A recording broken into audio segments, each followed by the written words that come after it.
I know that the reason that you feel so alone and so isolated is the fault of society, is because you're not in the upper echelon of male specimen on dating apps. It's women's fault. It's the government's fault. It's your parents' fault. Guess what, though? While there are definitely factors that are not making it any easier for us, we are participating in creating the reality that we are experiencing a lot more than we are willing to admit. Most people who say that they are isolated are not as trapped as they think they are. A lot of this is chosen. And before you get defensive and click off, especially if you are already blaming society or blaming dating apps or women or capitalism or the system, I would love to explain why those beliefs may be the very thing keeping you feeling so isolated. So please stick with me while we discuss the ways that this mentality leads to self-sabotage and why it feels a whole lot safer than changing your life. Let's first get a few things out of the way. I am not disregarding the reality that we are dealing with a lot of isolation by design. We have tons of remote work now. The cost of living is astronomical. I believe that a lot of people don't socialize as much as they would like to simply because of that. We live totally digital lives, okay? We often believe that we are getting sufficient connection and communication through our devices. And it's a lot easier to just sit on our couch and meet the need that way than to get up off our asses and put in some effort. And very quickly, you guys, the first link in the description is my email list. Join me if you would like a little note from me every time I do a video, except for this month because I'm filming a video every day and I will not be emailing you every day. So yeah, there are things that are making this a lot harder. I would not deny that. But harder does not equal impossible. And it's not a useful conclusion to draw to say that because it's harder, I'm powerless and it's not my fault. And therefore, I'm not going to do anything to try to change it. Just because things are difficult does not mean that you are oppressed, okay? You're not a victim. Something that I'm seeing in the comments a lot is just a really disempowering mindset.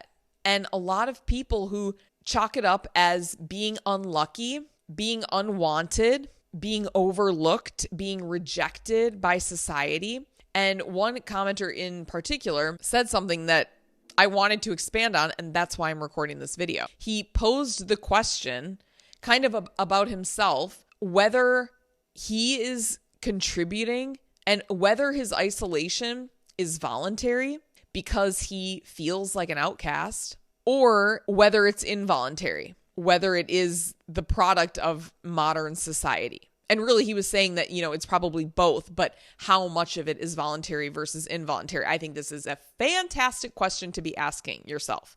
To me, the equation is actually involuntary conditions, right? We didn't choose the conditions. You add to that voluntary withdrawal because of the involuntary conditions, and you are left with chronic isolation. And there are so many things working against us. I mentioned a few before, a lot of them being digital in nature, but we also have really fragmented families and kind of fucked up shit going on with relationships. And the way that people are being raised, at least I can speak for the United States, I am not impressed. I'm not impressed.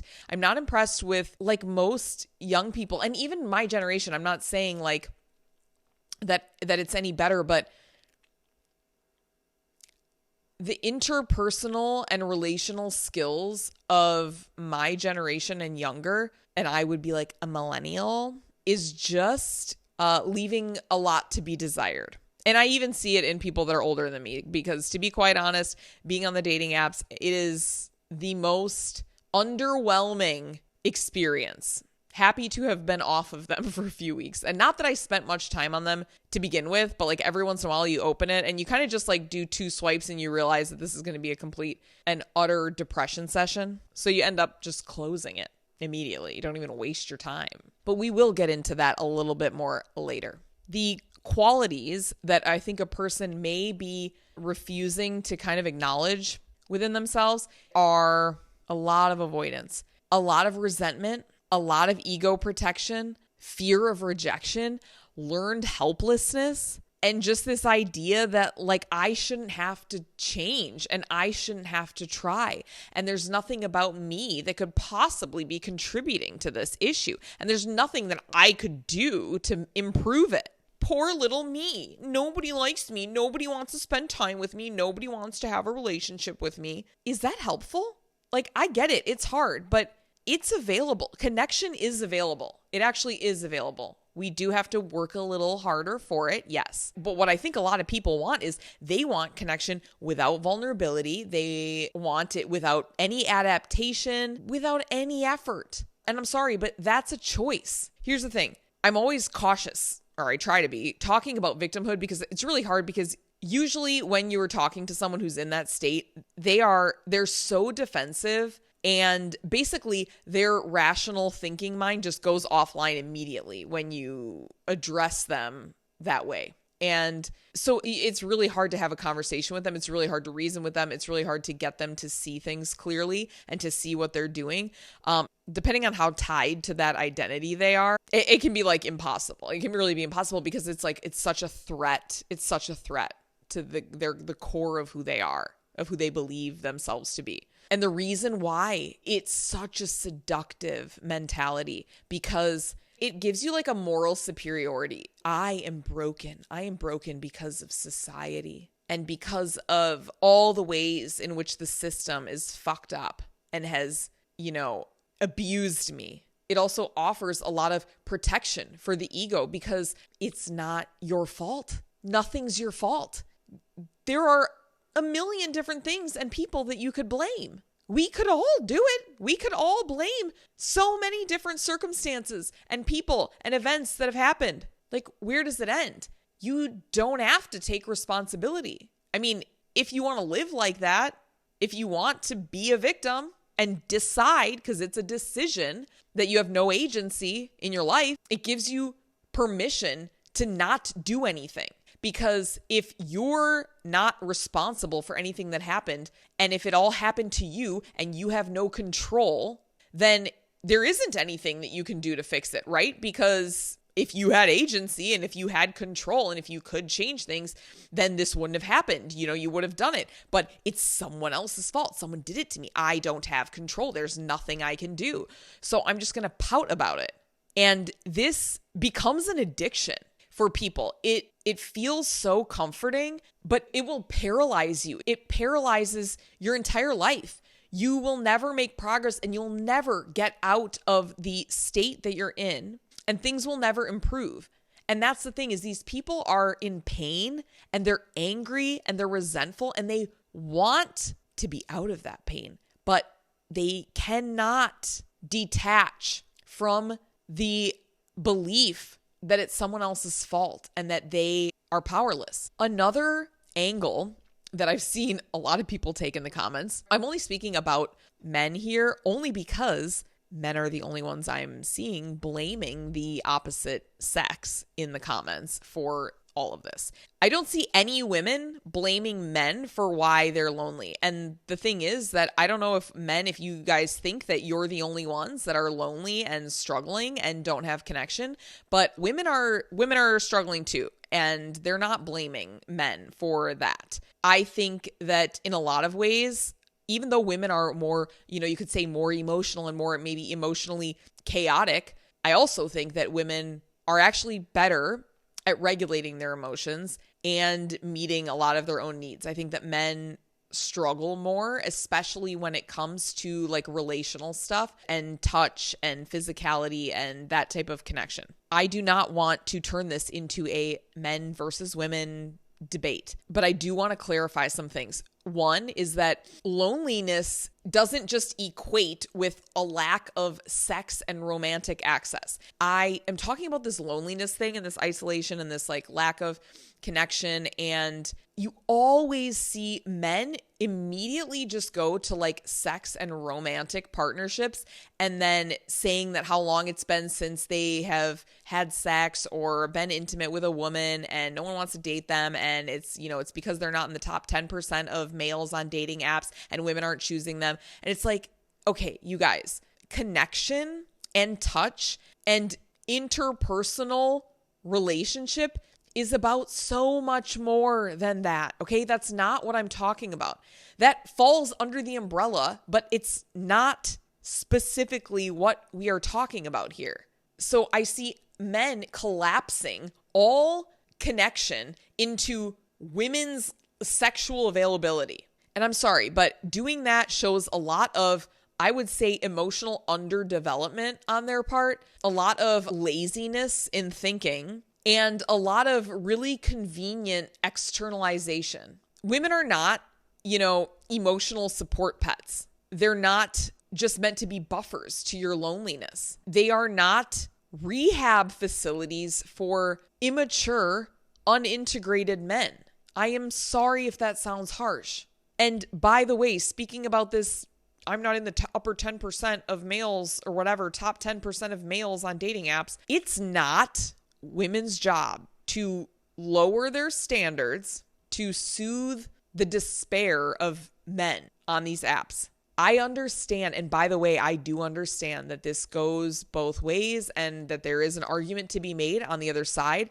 I understand that a lot of women have really high standards and they're not bringing enough to the table and they are just expecting this princess treatment or whatever, and they don't want to work. They just want some man to support them and pay for them. I get it. I understand. Both people and both sexes need to be putting their best foot forward and actually becoming someone that another person would want to date or be in a relationship with or spend time with. You can't just sit around being a depressed, low self-esteem, unmotivated, you know, paralyzed, isolated, antisocial, negative loser and think that someone's just going to come knock on your door and want to be in a relationship with you, and you're waiting for that to happen before you become happy and become, you know, motivated and become productive and have purpose and meaning and take some action in the world. No, you need to do all those things first, because you're not going to attract what you want, trust me, until you do those things. Become a person that you'd want to be in a relationship with. Sorry, but this like top 10% of men argument is total cope. If attraction was purely about looks and status, and by the way, it's not at all for women or men. If attraction was purely about looks or status, all the ugly, awkward, poor people would not be partnered. Yet they are. All over the place, guys. You see them every day, don't you? So this is like, that argument is just like null and void on the spot. To be totally honest, what actually filters men out the most is their lack of interest in women on the apps. I'm sorry, but a lot of men, you guys, I see it all the time. And I am so selective. I am so picky, I would say, and have such high standards. And so I feel like I'm only dealing with the best options that are on there. And even then, men don't know how to carry a conversation. They're more interested in talking about themselves. Their egos are so fragile that they don't even realize that they're just talking about themselves so much because they're trying to like build themselves up. They're kind of like puffing up their chest. They want to tell you about themselves. They want to tell you about what they've done, what they do, where they've been, who they've met. Women don't give a shit. Sorry. Women want to know if you're kind, if you're caring, if you're considerate, if you're thoughtful, and if you are interested in them. Are you genuine? I am sorry, but I can almost guarantee that like 95% of the men complaining in the comments about being lonely and blah, blah, blah, and nobody's ever going to choose me, and this is just, I'm just going to have to accept that this is the way my life is going to be. I guarantee you that they are not skilled in those areas. I can almost guarantee it, that there is massive room for improvement when it comes to those qualities. You also have a lot of bitterness That's not attractive. Do you find that attractive in women? Do you find bitter women to be attractive? Men that on their dating apps, they're complaining about being on the app and how much it sucks. Cool. Go away. Go away. Nobody wants to hear that. A lot of men are extremely passive. Also, not an attractive quality. I don't know. I guess it depends on the type of woman that you're trying to attract, but assertiveness and drive and motivation and optimism are very attractive qualities in a human being, okay? Not just a romantic partner. If you feel entitled, if you have a lack of purpose, if you have zero social skills, and you are just expecting desire from people without being desirable, I'm so sorry if this is tough to hear, but you need to reevaluate. You really, really need to get a little bit more familiar with yourself. And it's going to require a lot of vulnerability and letting down your guard, because clearly you have been in denial a little bit and really not admitting a lot of things to yourself. In order to be chosen by someone, you need to be somewhat socially competent enough to hold a conversation and show that you care. You need to be emotionally safe, especially if you're a man trying to attract a woman. Do you have control of yourself emotionally? You need to be self-directed, not some passive, hopeless, cynical lump on a log. And you need to be interesting to be around. And that means different things to different people. So don't worry. You are interesting to be around for someone, many people, I am sure of it. And you need to be capable of reciprocating. Okay? When women show interest and ask questions, you need to be able to return. You need to be able to do the same for them.